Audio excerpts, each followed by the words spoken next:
Assalamualaikum and very good morning. My name is SHYAWANI binti MAHRIT Mama RIZUHAN. My metric number is 04D8021F2018. Today we're going to dive into a critical area of company law, which is winding up under the Company Act 2016. This topic is essential not only for legal professionals, but also for company members and directors who may face financial or governance issues within a business. We will examine a scenario where a company member seeks a legal advice about winding up a company on just and equitable grounds. And we also draw a attention comparison between voluntary and compulsory winding up processes. So let's get started with the first scenario. Suzy, a member of Orlando Syndrome Berhad, wishes to petition the court to wind up the company under Section 464 1 of the Company Act 2016, which allowed the court to wind up a company on just and equitable grounds. This provision is barred and initial, so it gives the court discretion to intervene when a company's internal structure fails and continuing its operation would be unjust to one or more members. Now let's look into a deeper analysis and case application. One is loss of substantium, when a company can no longer achieve its primary objective. As seen is in a regimented coffee co. The company was formed to operate in Brazil, but couldn't obtain a concession from the Brazilian government, so its purpose failed.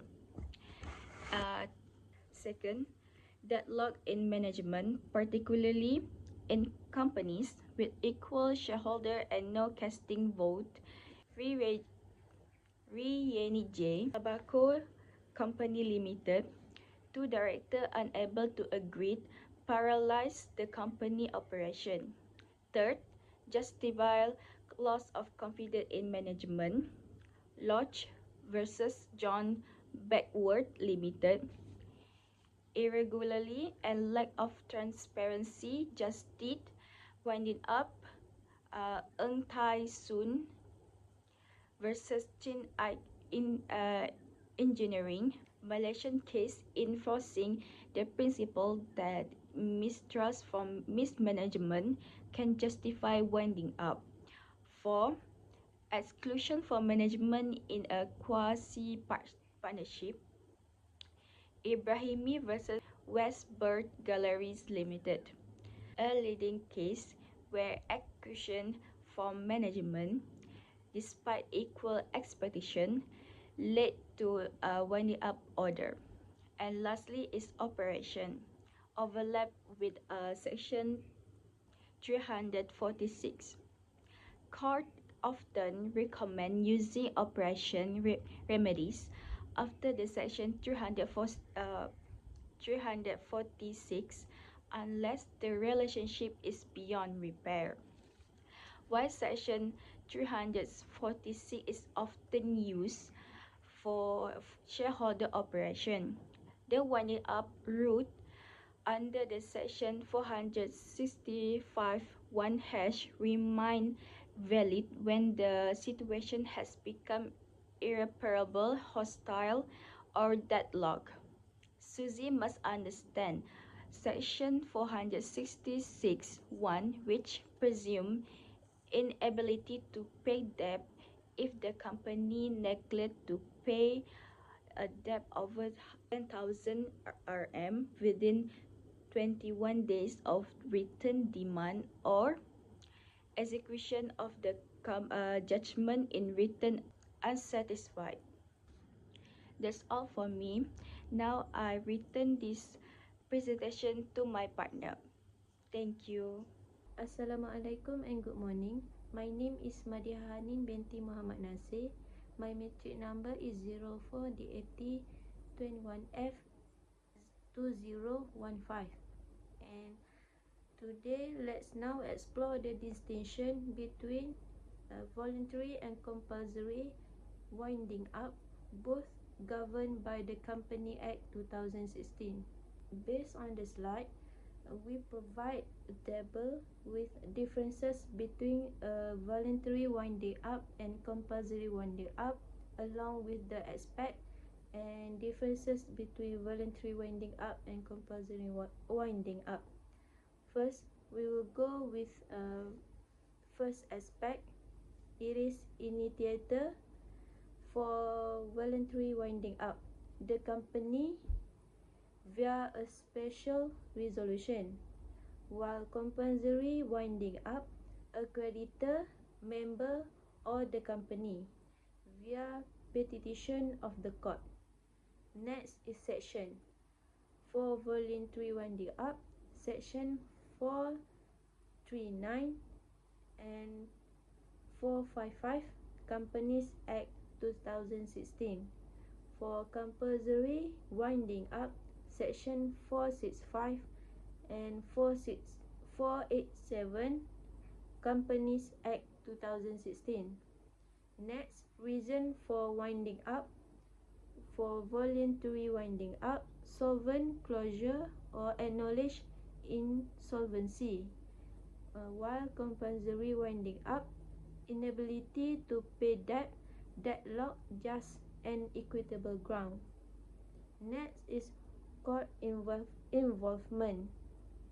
For compulsory winding up, it has court involvement. The High Court oversees the process. For voluntary winding up, there is no court involvement unless dispute arise. Next is type of voluntary winding up. It is members voluntary and creditors voluntary insolvent. For compulsory winding up, it is not categorized based on statutory grounds.